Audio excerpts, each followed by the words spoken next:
ዘወትር ሰውነታችንን መታጠብ ብክነት ሊያስመስልብን ይችላል። ስለ ሰውነታችን ጤና ስናነሳ ሻወር አበዛን የሚባለው በየቀኑ ስንታጠብ ነው ወይስ በቀን ስንት ጊዜ ሲሆን የሚለው ብዙዎች የሚያነሱት ጥያቄ ነው። በመቀጠል ገላችን መታጠብ ያለብን ጠዋት ነው ወይስ ማታ የሚለው ጉዳይም እጅጉኑ አከራካሪ ነው። ብዙዎቻችን ገላችንን ስንታጠብ ሳሙና እንጠቀማለን። ነገር ግን ምን አይነት ሳሙና መጠቀም አለብን የሚለው ጉዳይ ከጤና አንጻር ብዙም ትኩረት የሚደረግበት ጉዳይ አይደለም ብቻ ሳይሆን የሚነሳም ጥያቄ አይደለም። በተጨማሪም ምን አይነት ማድረጊያ ፎጣ ነው መጠቀም ያለብን የሚለው ጉዳይ መመለስ ያለበት ጥያቄ ነው። ገላችን በመታጠባችን ልናገኛቸው የምንችላቸው ጥቅሞች ምን ሊሆኑ እንደሚችሉ በሰዎች አእምሮ ውስጥ ሊታሰብ የሚችል ጉዳይ አይደለም ቢባል ማካበድ አይሆንም። የተከበራችሁ ሰላም፣ እንዴት ናችሁ? ይህ ስለ ምግብ ሚዲያ ነው። በዛሬ ቆይታችን በመግቢያችን ላይ የዘረዘርናቸውን ጥያቄዎች እና ሐሳቦች መዳረሻችን የምናደርግ ይሆናል። ብዙ ጊዜ በምንታጠብበት ወቅት የበለጠ ንጹህ መሆናችንን ማንም ሊክደው የማይችል ሐቅ ነው። በመደበኛነት ገላን መታጠብ ለተሻለ የግል ንጽህና አጠባበቅ ይመከራል። ሆኖም በጣም ብዙ ጊዜ መታጠብ በቆዳችን ላይ ጉዳት ሊያስከትል ይችላል። በየትኛው ቀንና ጊዜ ገላችንን ብንታጠብ የሚለው ጥያቄ እንዳለ ሆኖ ከሻወር በተሻለ ተጠቃሚ ለመሆን ጠዋት ነው ወይስ ማታ መታጠብ ያለብን የሚለው የሚወሰነው እኛ እንዳለን ግብ ነው ማለት ነው።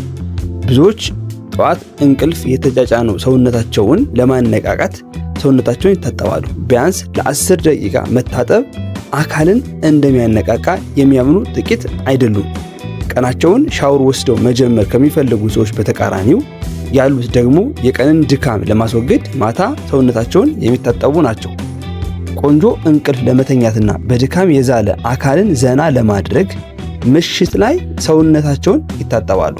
ለመሆኑ በጉዳዩ ላይ ሳይንስ ምን ይላል? ወይስ ደግሞ ሳይንስ ምን አይነት ምክርና ምን አይነት ሐሳብ ይሰጠናል የሚለውን የምናይ ይሆናል ማለት ነው።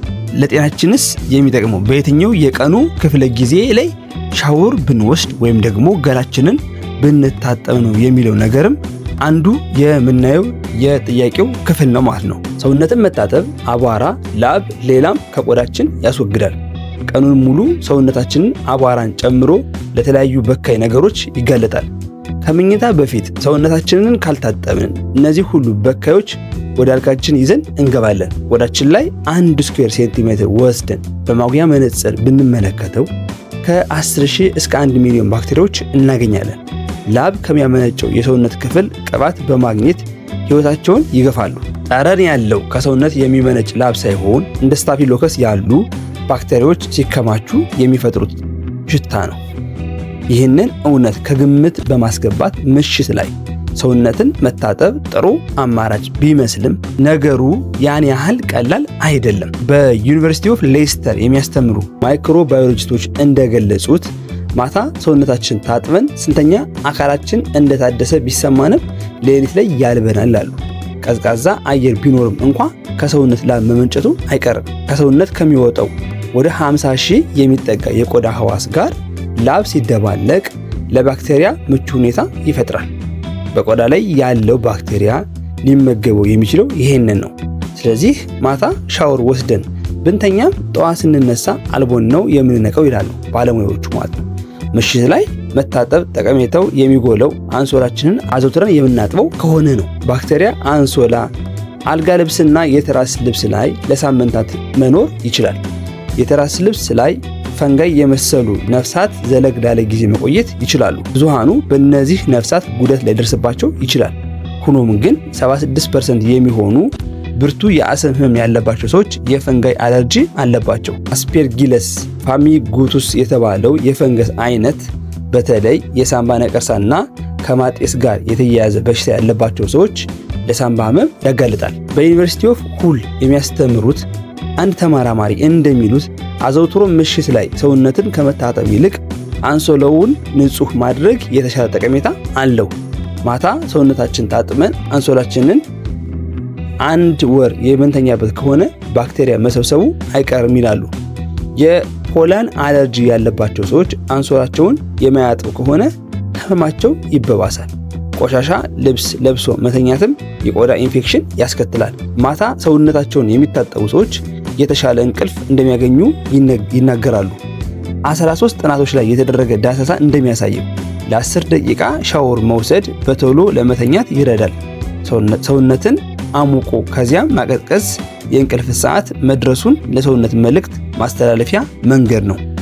በዩኒቨርሲቲ ኦፍ ሌስተር ማይክሮባዮሎጂስት የሆኑት ሌላው ተመራማሪ እንደሚያትቱት ጠዋት መታጠብ የተሻለ ነው ብለው ያምናሉ። ጠዋት ሻወር በመውሰድ ሌሊት ላይ ከሰውነት የወጣው ላብና ጥቃቅን ባክቴሪያዎችን ያስወግዳል። ቀኑን በጥሩ መንፈስ ለመጀመር ጠዋት ሰውነትን መታጠብ ይረዳል።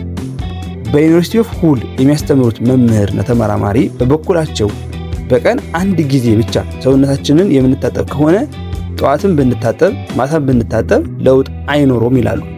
ጠዋት ወይም ማታ ሻወር መውሰድ ከጤና ጋር በተያያዘ የጎላ ልዩነት የለውም። ቀኑን ተነቃቅቶ መጀመር ይሻላል ወይስ ምሽት ላይ ድካምን በሻወር አራግፎ መተኛት የሚለውን መምረጥ ይቻላል። በየቀኑ ሰውነትን መታጠብ ንጽህናን፣ ጤናን ለመጠበቅ ሁነኛ መንገድ ነው። የምንሰራው ስራ ይወስነዋል። ለምሳሌ አርሶ አደር ምሽት ላይ መታጠብ ሊመርጥ ይችላል። ዋናው ነገር የሰውነትን ጤና መጠበቅ ነው ሲሉ ባለሙያው ያስረዳሉ። በአጠቃላይ ገላችንን መታጠብ የሚወሰነው እኛ እንዳለን ግብ ነው ማለት ነው። ያ ማለት ምንድነው? እኛ እንዳለን የሥራ ድርሻ ይወሰናል ማለት ነው። ምሳሌ አንድ ገበሬ የሆነ ወይም አንዱ አርሶ አደር የሆነ ሰው ቀኑን ሙሉ እንደሚታወቀው ከአቧራ ጋር ከጭቃ ጋር እንዲሁም ደግሞ ከጉልበት ስራዎች ጋር ነው የሚሆነው። ይህ ሰው ቀኑን ሙሉ ከጭቃ ጋር ከአቧራ ጋርና ከተለያዩ ባክቴሪያ ምንጭ ከሆኑ ነገሮች ጋር አብሮ ውሎ ሳይታጠብ ማደር አይችልም። ስለዚህ የአርሶ አደር ገላውን የመታጠቢያ ሰዓት ሊሆን የሚችለው መቼ ነው ቢባል ማታ ሊሆን ይችላል ማለት ነው። እንዲሁም ደግሞ ምሽት ላይ ስፖርት የሰሩ ሰዎች ቢኖሩ ወይም ደግሞ የምሽት እንቅስቃሴዎችን የሚያደርጉ ሰዎች ቢኖሩ ይሄም በተመሳይ ገላቸው የሚታጠቡ ማታ ሊሆን ይችላል ማለት ነው። በተቃራኒው ደግሞ ጠዋት ላይ ስፖርት እንቅስቃሴ ያደረጉ ሰዎችም በተመሳሳይ ጠዋት ላይ ሊታጠቡ ይችላሉ ማለት ነው። ከዛ ውጭ ብዙ ጊዜ የሌሊት ስራዎች የሚሰሩ ሰዎች ጠዋት ሊታጠቡ ይችላሉ። ከዛ ውጭም ሌሊት ላይ የተለያዩ ነገሮችን የምናደርግባቸው አጋጣሚዎች ካሉ ጠዋት እንታጠባለን ማለት ነው። እንዲሁም ደግሞ ምንድነው ማለት ነው ጠዋት ላይ መታጠብ የተሻለ ቀን ለመጀመር ስለሚጠቅም ማለት ነው። እንዳጠቃላይ ምንድነው እዚህ ጋር ማየትና መረዳት ያለብን ገላችንን ጠዋት ነው ማታ መታጠብ የሚለው ሁለቱም የሚወሰነው እኛ እንዳለን የሥራ አይነት፣ እኛ እንዳለን ግብ ወይም ደግሞ እኛ እንዳለን ፍላጎት ወይም ደግሞ እኛ እንዳለን ውሳኔ ይወሰናል ማለት ነው። ምሳሌ ጠዋት መታጠብ የተሻለ ሆኖ የምናገኝባቸው አጋጣሚዎች አሉ። ይህ ምንድነው? የተሻለ ስሜት እንዲኖረን፣ የተሻለ ኃይል እንዲኖረን፣ በደንብ ንቁ ሆነን እንድንውል ከተፈለገ ጠዋት ላይ መታጠብ አለብን። አይ ማታ መታጠብ ደግሞ ምንድነው ዋናው ጥቅሙ ከተባለ ደግሞ ማታ ላይ መታጠብ በስራ የደከመ ሰውነታችን ዘና ለማድረግ እንዲሁም ለእንቅልፍ ዝግጁና የተሻለ እንቅልፍ እንዲኖረን ያደርገናል ማለት ነው። ስለዚህ ቀን ሆነ ማታ መታጠብ ከጤና አንጻር ያን ያክል ለውጥ አያመጣም። ነገር ግን ልናገኛቸው ከምንችላቸው ጥቅሞች አንጻር ግንና ካለብን የሥራ ጫናና ካለብን የሥራ ድርሻ አንጻር ግን የራሳቸው ጥቅሞች አሏቸው ማለት ነው። ስለዚህ ካለን የሥራ ድርሻና የሥራ ውሏችን ተነስተን ቀን ነው ማታ መታጠብ የሚለውን መወሰን ይኖርብናል ማለት ነው። ነገር ግን ጠዋት በመታጠባችን ልናገኛቸው የምንችላቸው ጥቅሞች እንዳሉ ሁሉ ማታ በመታጠባችንም ጥቅሞችን እናገኛለን ማለት ነው። ከዚህ በመቀጠል ሻወር ጠዋት ነው ማታ መታጠብ የሚለው ሐሳብ ጉዳይ ካየን በኋላ ደግሞ ምን አይነት ሳሙና ልንጠቀም ይገባል፣ እንዲሁም የረጠበ ሰውነታችን ለማድረቅ ምን አይነት ፎጣ ነው መጠቀም ያለብን የሚለው ጥያቄ በእጅጉ አስፈላጊ ሆኖ እናገኘዋለን። በተጨማሪም ገላችንን ሁልጊዜ መታጠብ አለብን ወይስ የለብንም የሚለው ሐሳብን ጨምሮ የምናይ ይሆናል ማለት ነው። ንጹህ በሆነ ሳሙና ሰውነታችን መወልወልና በሞቀ ውሃ መታጠብ በቆዳችን ላይ የሚኖሩ ማንኛውንም ጀርሞችን ይገድላል። ይሁን እንጂ በሕክምና ተመራማሪዎች የተደረጉ ጥናቶች ከዚህ ሐሳብ ፍጹም ተቃራኒ መሆናቸውን አሳይተዋል። ያረጀ ወይም የቆየ ሳሙና ቆዳ ወለድ ባክቴሪያዎችን ሊገድል አይችልም። ይሁን እንጂ ቆዳችን ውስጥ ሰፍረው የሚኖሩ ጥቃቅን ነፍሳትና ተዋሲያን ወደ አካባቢው እንዲጓዙ ያደርጋቸዋል።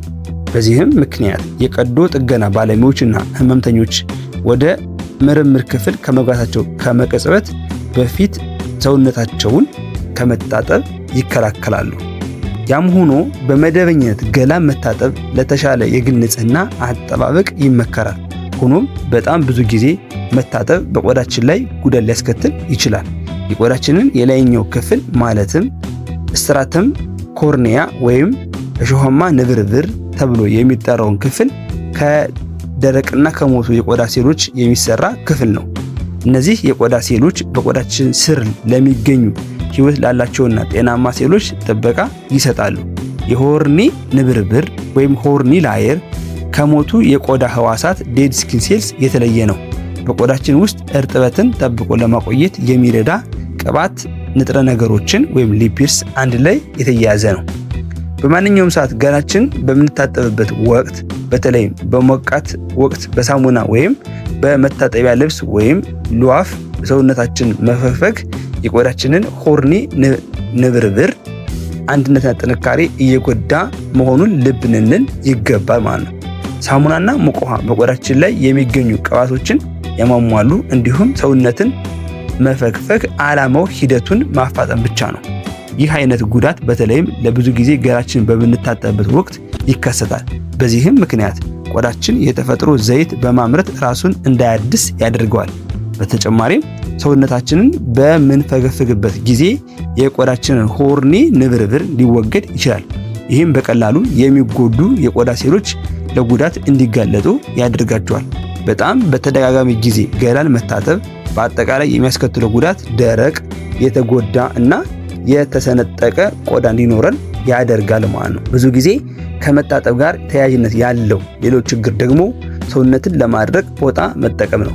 ፎጣ በመጠቀም ሰውነትን በመወልወል ማድረቅ የተለመደ ባህል ቢሆንም ይህ ድርጊት ለቆዳችን ጠንቅ ነው። ገላችንን ከታጠብን በኋላ በአየር ማድረቅ የተሻለ መንገድ ነው። ነገር ግን የውሃ ጠብተው እስኪተን ድረስ መጠበቅ ካልፈለግን ወይም የመታጠቢውን ውሃ በቤታችን ውስጥ እንደገና መጠቀም የማንፈልግ ከሆነ አሁንም ፎጣ መጠቀም እንችላለን። ይህ ሲሆን ግን ፎጣው ለስላሳ መሆንና ሰውነታችንን ስንወለውለው በእርጋታ መሆን እንዳለበት መረዳትና መገንዘብ አለብን። የእያንዳንዱ ሰው የቆዳ ስሪት ወይም ኬሚስትሪ የተለያየ ነው። ስለሆነም በየቀኑ ገላን መታጠብ ለአንዳንድ ሰዎች ያን ያህል ጉዳት ላይኖረው ይችላል። ቢሆንም እያፈራረቅን ገላችንን መታጠብ ይኖርብናል። እንዲሁም ከሞቃት ይልቅ ለብ ያለ ውሃ ከለስላሳ ሳሙና ጋር በመጠቀም ቆዳችንን መጠበቅ እንችላለን። በመጨረሻም ከእያንዳንዱ ሻወር በኋላ ማርጠቢያ መጠቀም ይኖርብናል። ሁላችንም ንጹህ መሆን እንወዳለን። ነገር ግን በንጹህ ቆዳና ጤናማ ቆዳ መካከል ያለው ልዩነት ማመዛዘንና ማመጣጠን አለብን ማለት ነው። ስለዚህ እንዳጠቃላይ ምንድነው ያየነው ማለት ነው? በየቀኑ ሻወር ከመውሰድ ይልቅ ሻወርን በየሳልስቱ መውሰድ ወይም ደግሞ ሁሌም ሻወር ምንወስድ ከሆነ ከቆዳ ጋር ተያይዞ ችግሮች ሊያጋጥሙን እንደሚችል እናያለን ማለት ነው።